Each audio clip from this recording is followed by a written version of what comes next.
Hi, my name is Anna Houston and I directed Wayside Bride. So I work across a lot of different parts of the theatre industry.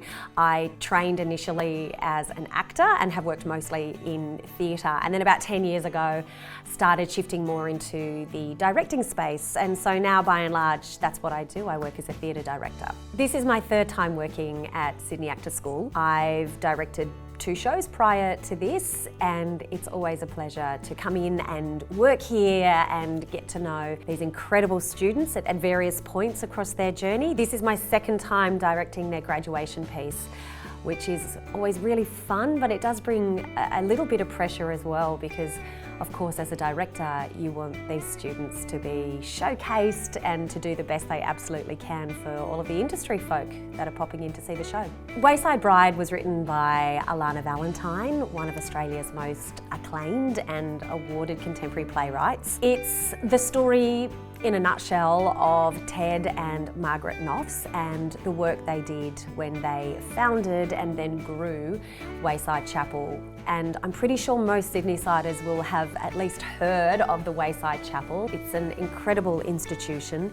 They started off as a ministry and have grown into one of our most important charities located in King's Cross. The play begins with Alana Valentine imagining a conversation with her mother Janice, who is no longer alive. Alana finds a photograph of her mother's wedding day at the Wayside Chapel and uses that photograph to, in a way, unlock a door into greater connection and understanding of her mother's backstory. What Alana did in real life is she actually found this photograph of her mother's, and then she went on to ABC Radio and put a call out for people who had their own stories of being married at the Wayside Chapel. And she was inundated with stories and phone calls. She conducted over 50 interviews with people, and she used those interviews to create Wayside Bride. We have Alana Valentine, the playwright, as a central character in the play. She has this imaginary conversation with her mother, and through that travels back in time, as it were, to 1975, and she spends a day at Wayside Chapel and meets all of the brides and grooms that come through. All of the stories in the play, or most of the stories in the play, are actually taken from real life stories from people that Alana interviewed. My process in the rehearsal room working with these actors is very much based in Stanislavski technique. So that sort of technique is taught at all drama schools in Australia. That is one of the big cornerstones of actor training in this country. And we begin using that process. So the students and I will read the play, we'll read it several times together, and we'll have a process of text analysis where we research the world of the play, the given circumstances. We try to carve the script up into beats or units of text that make it feel a bit more manageable. We analyse what we think different characters' objectives might be, or actions or intentions. And it's really important to work in that way so that the actors can see how their training actually translates to creating a real life piece of theatre. Because something that can happen often for young actors that are training is that they learn theory and it stays in the classroom, but really the theory is there to translate into the work and enliven it and explode it apart in a way.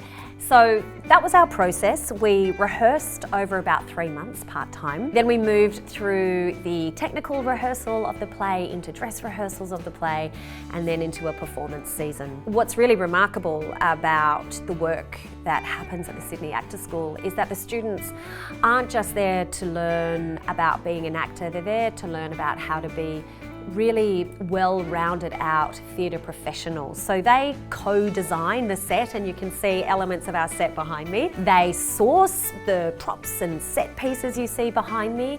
They build it, and that is always something that astonishes me. They actually build the flats and stain the flats and put things together.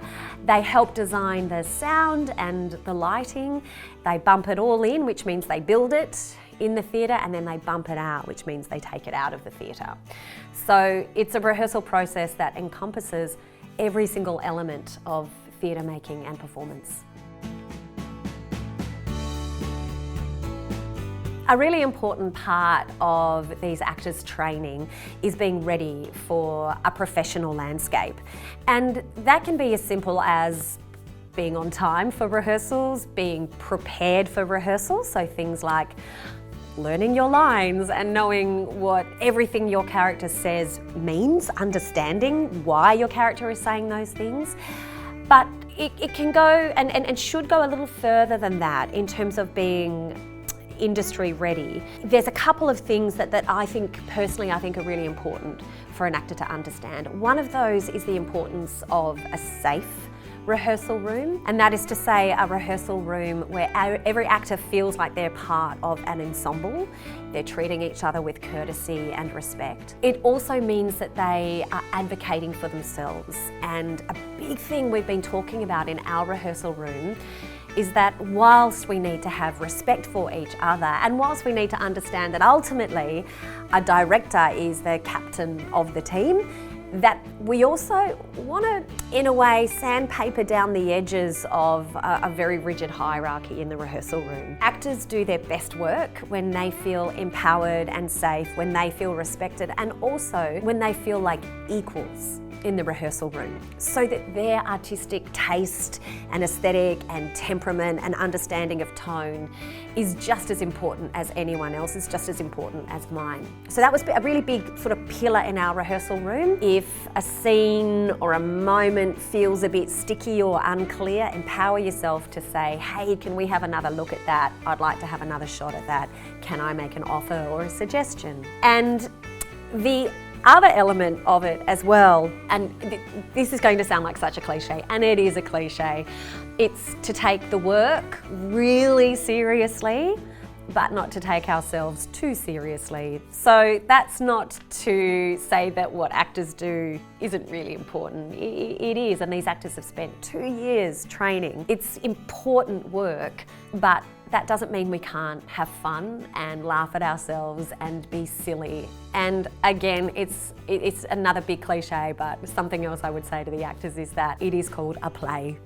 So we need to play and unlock imagination, and creativity, I think, flourishes in rehearsal rooms when people feel safe to play, when they know that there are boundaries in place, there are limits, and within those limits they can let loose, let it rip.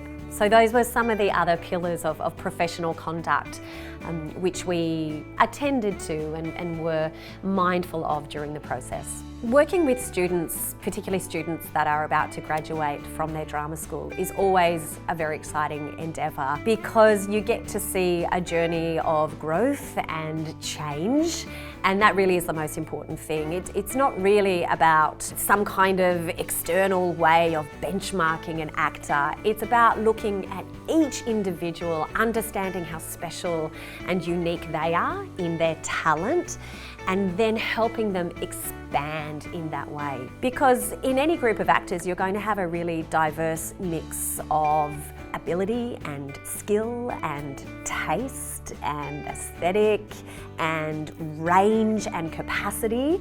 And so I think the most important thing is to look at the individual and help them grow in a way that benefits them and makes them feel really good about being an artist and excited to practice that artistry and craft beyond their training. So working with the second years, really special part of their training, and it's a really special process to help them understand the kind of actor they are and to help them expand their idea of the kind of actor that they could be. Because one of the beautiful things we know about actors is that they keep evolving and expanding over a career.